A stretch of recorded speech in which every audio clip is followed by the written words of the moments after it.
We seldom, if ever, see the PLA or its generals at United Nations headquarters, but we do see Ambassador Liu Jie and Beijing's team of diplomats every day in the Security Council dealing with the most serious of world issues. China's been the president of the Council for the month of July, a job that comes round every 15 months, but one that puts it in the driving seat of world affairs.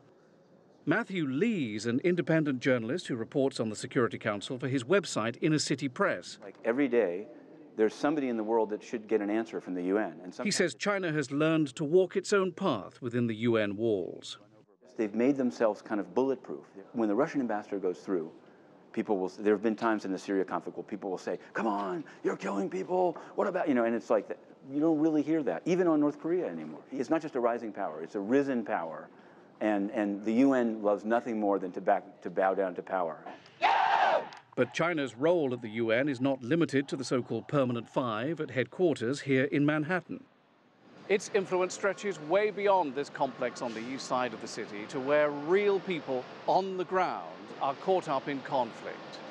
Among the Permanent Five of the Security Council, China's the second biggest funder of Blue Helmet peacekeepers, and the People's Liberation Army is the biggest supplier of personnel. Chinese peacekeepers serve in South Sudan, Mali, Liberia, the DRC and Lebanon. According to the UN, the total number of Chinese peacekeepers is 2,515 as of June this year. Some are policemen and other staff, but the number of actual PLA troops is 2,200 plus. Compare that to 804 French peacekeepers, 700 from the UK, and fewer than 100 each from the US and Russia.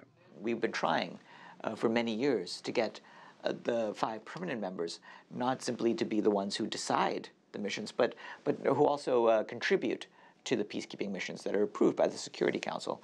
And China has played a very important role in that. But the role of the Blue Helmets has changed over the years. Once it was separating two warring sides. Now it's far more complex. Keeping the peace, yes, but often in the face of immense suffering from displaced people with healthcare and nutrition issues, trying to lay the ground for a return to civil society. Sarah Cliff from New York University's Center on International Cooperation says China's willingness to take a direct role in UN affairs is giving it an edge on the world stage. I believe that gives China a unique understanding of what the conditions on the ground actually are and an ability to influence discussions in Council based on that understanding. It really gives China the ability to push to make sure that there is a strong long-term strategy, make sure that societies come out of the problems that they've seen and can do without the sort of assistance that UN peacekeeping provides. And as they celebrate the 90th anniversary of their founding, the People's Liberation Army can take some pride in knowing much of that is down to them. John Terrett, CGTN, New York.